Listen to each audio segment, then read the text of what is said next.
कि अंगना में कुइया चौतरा पछाव रे, अंगना में कुइया चौतरा पछाव रे, बड़ा निक लागेला बलमुआ के गाँव रे।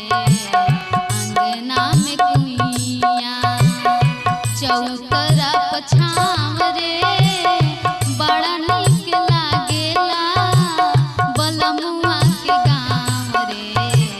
अंगना में कुइया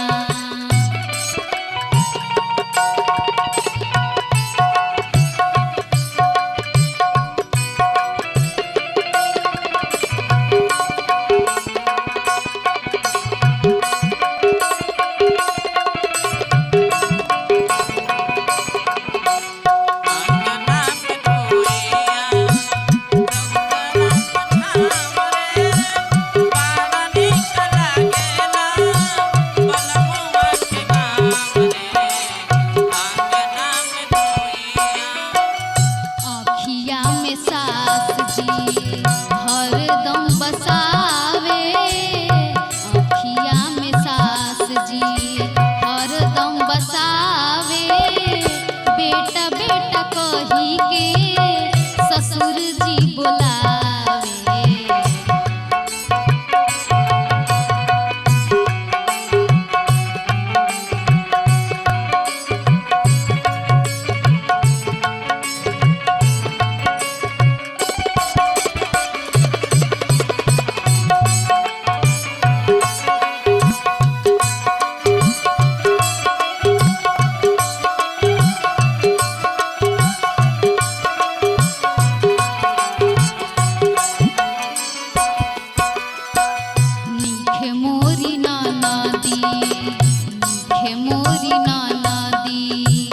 देखावे नाही तावरे, बड़ा निक लागेला बलमुआ के गाँव रे। अंगना में कुइया चौतरा पछाव रे, बड़ा निक लागेला बलमुआ के गाँव रे।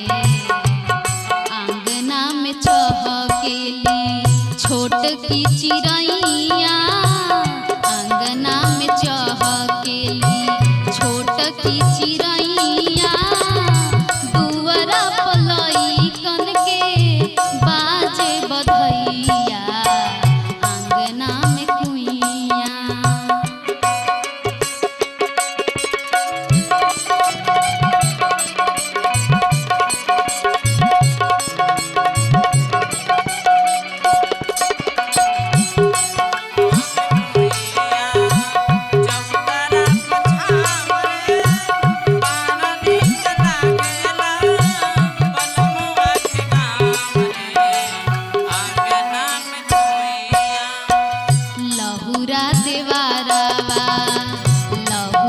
देवारावा करे चाम चाम रे, लहुरा देवरवा मोरा करे चाम चाम रे, बड़ा निक लागेला बलमुआ के गाँव रे।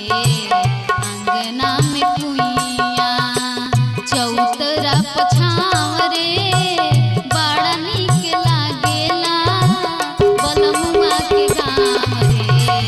अंगना में कुइया चौतरा पछाव रे, बड़ा निक लागेला